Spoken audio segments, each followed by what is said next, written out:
We're now on the bottom of Pei Aleph for Papa Omar. He says you don't need the Gzeir Shava from Shabbos. And here we turn to Daf Pei Aleph on Midbeis. Daha Gufa, who Gufa, Shabbos Ikri, Yom Kippurim is called Shabbos. The Chsiv, it says in Yom Kippurim, Tishbesu Shabbatchem. If the Torah calls it Shabbos, as far as Inui is concerned, because that pasuk is dealing with Inui, then we're going to derive its din as Shabbos, and there's both an Onesh and an Azhara. Bishlei, the Gemara says, Rav Papa Lo Amar Rav Acha bar Yaakov. I understand very well why Rav Papa did not accept Rav Yaakov, Rav Acha bar Yaakov, and the reason for that is the krok diksiv begufei adif. Why stretch your arm out to a Gzeira Shava when the pasuk itself, referring to Yom Kippurim, calls it Shabbos? Tishbesu Shabbatchem. Elo Rav Acha bar Yaakov, my time below Omar Rav Papa. Apparently, the Gemara says that Rav Acha bar Yaakov used the pasuk Tishbesu Shabbatchem for another purpose. He needed it for this price. Very strange. The Torah says that Ini is on the 9th of the month. We know that Yom Kippur is on the 10th of the month. Yachol Yaskel v'Yasana b'Tisha. So maybe it means that on the 9th you have to have Inui. So you have 2 days of Inui, 9 and 10. Talmud Loma ba'erev. The Torah says it's only ba'erev that you begin the Inui. And that means the night of the 10th. But Iba Erev, Yachol Mishatechshach. Maybe I only start my Inui after it gets dark, after the 9th day. Talmud Loma b'Tisha, but the Torah says on the 9th day. Okay, so how do you reconcile this? Maskil v'Sana v'Bod Yom. This is the source for Tosefes. Mikan shemosiv Michol HaKodesh. Therefore, b'Tisha b'Chodesh ba'Erev means that a little bit before nightfall on the 9th, going into the 10th, and Ba'erev says you don't fast the entire 9th day, but a little bit before nightfall you begin your fast. Only Ella b'Knisaso. Only when I begin, I enter into Yom Kippur. How do I know that you have to be Mosif Michol HaKodesh even on Moti Yom Kippur? Talmud Lomar Me'erev ad Erev Tishbetu Shabbatchem. And the meaning of the pasuk is that he has to be Masana on the night of the 10th, meaning 10th going into the 11th, which means that he adds a little bit of time for the Inui on Motzi Yom Kippur, the night going into the 11th. Ainli Ella B'Yom Kippurim. I have derived Tosefes from the pasuk of Tishbetu Shabbatchem in Yom Kippurim. Shabbosos minayin. How do I derive that you have to be Mosif Michol HaKodesh on Shabbos? Talmud Lomar Tishbetu, and the extra word is Tishbetu, and that's coming as a ribui for Shabbos lahosif Michol HaKodesh. Ein li ela Shabbosos yomim tov minan. How do I know that even on Yom Tov there's a mitzvah lahosif me'achol HaKodesh? Talmud Lomar Shabbatchem. So we have this phrase of Tishbetu Shabbaschem, and each one is going to teach me a different limud, a different halach of Tosefes. One is the Tosefes Shabbos, the other is Tosefes Yom Tov. Gateside, Kol Makom Shenemar Shmos, Mosifim Bo Me'achol HaKodesh. Now, this last piece in the Brisa is a reference to Shvius, meaning on the 7th year, the Torah says, B'shana Shvius, Shabbat, Shabbos, and Yelo Aretz. And once again, we have to be Mosif sometime at the end of Elul before Tishrei to start Shemitah early. In any event, the Brisa clearly indicates that we need the pasuk Tishbetu Shabbatchem. We need a Tishbetu for Shabbos, Shabbatchem for Yom Tov. Therefore, we cannot use this pasuk as the source for the conclusion that Yom Kippurim is called Shabbos. And therefore, Rav Acha bar Yaakov rejects Rav Papa. He says we cannot derive the Asara of Inui on Yom Kippurim from this pasuk. He needs the pasuk for Tosefes. So the Gemara says, V'tana, what about the Tana in the Brisa that we had on Omen Aleph that Etzem has Gzeir Shava from Etzem Hayom Hazeh, and it means that you're not Chayiv Malchus or Kares for that matter, for sure, on Tosefes Yom Kippurim. So Hai Tisha Lachodesh My Ovidle. If the pasuk in Etzem is coming to tell you that you're not Chayiv Kares, then obviously the Torah is telling you that you have to be Mosik Menakol, and you are alleviated from the chiyuv malchus and kares for Tosefes Yom Kippurim. But we see clearly that there is an institution of Tosefes Yom Kippurim. Why do we need a drasha of B'tisha B'chodesh? That Tana the Bryson needs B'tisha B'erev for a different derivation. Tani Chiyo Barav Nidifti. Tani Chiyo Barav Nid.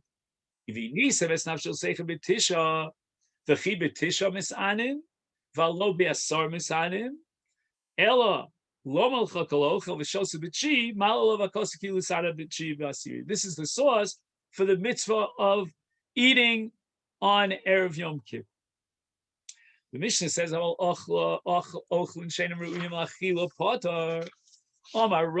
Rava says, kas pilpule. Pilpule is pepper. Berries of pepper. Yoma de Kippura. The word kas, the Chazal tell us the word kas always means when you're doing something Shalo kederech achilos, an unnatural, unnormal way. Potter, people don't eat raw pepper. Pepper is used as a tavlin.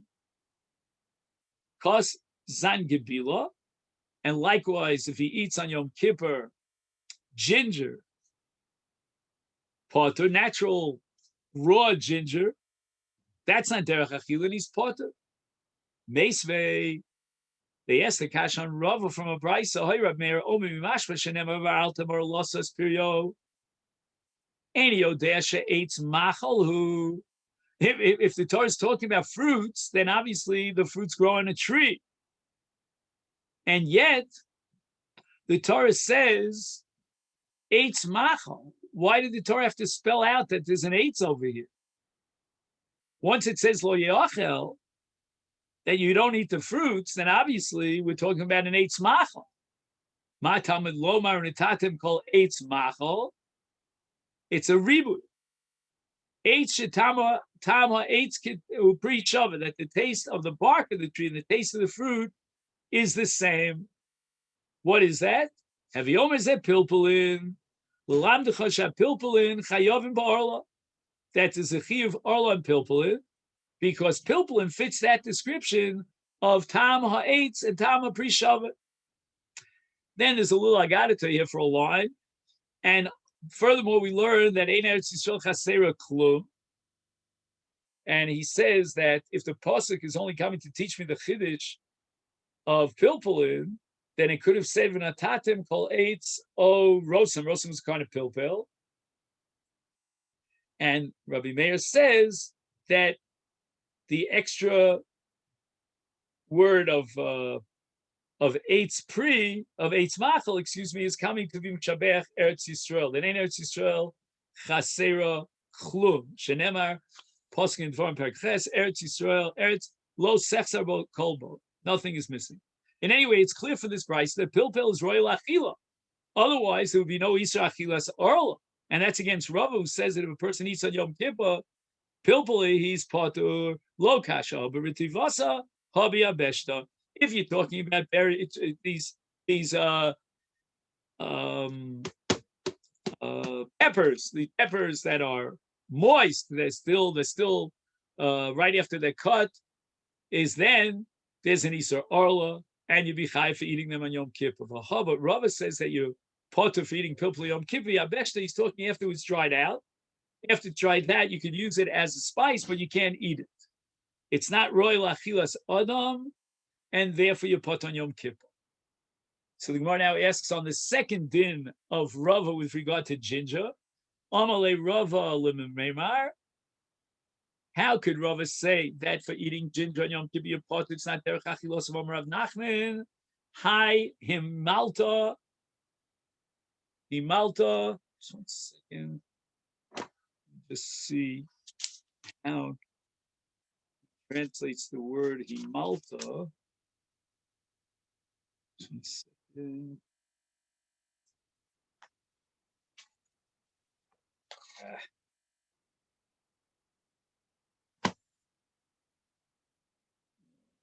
Okay.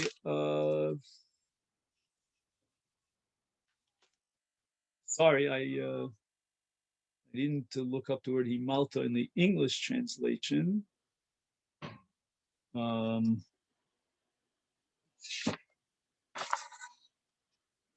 I'm on the wrong page. That's why I'm not finding it. Simple answer to a simple question. Okay. Himalta. Oh, now I know what Himalta is. It's an electuary. And it comes from the Hindus. All right, you know what? I think I'd be better with the Hebrew than the English. The Himalta says Merkachas Hasuya Mizangabel and Tvash. So they mix together a concoction of ginger with honey. The Osive Hindi comes from the Hindus, Eretz Kush, and Sharia, you're allowed to eat it. And there's no Isser Bishol Akum. Why? Because it can be eaten raw. Anything that can be eaten raw, it's now Chalchai, there's no Bishol Akum. And there's no Isser of Gi'ule Nachrim because we assume that Balua in Kalim is Tam Pagu.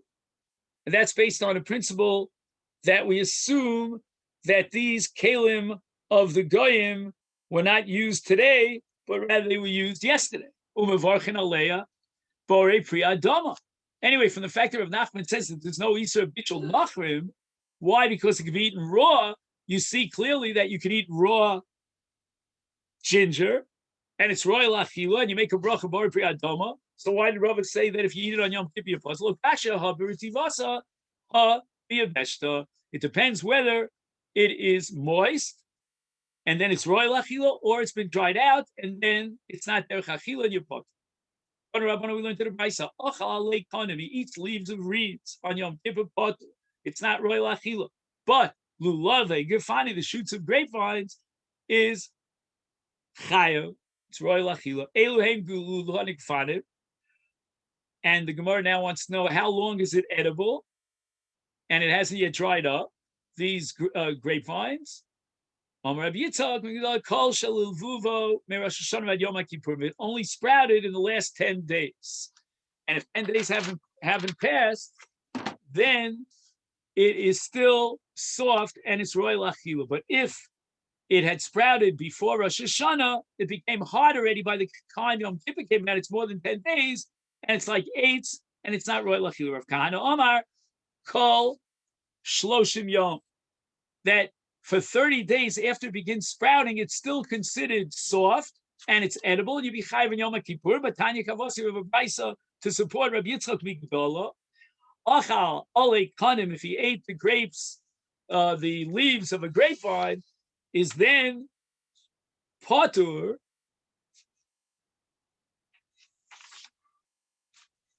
I'm sorry, just 1 second. Ole kanim meaning the shoots. Sorry.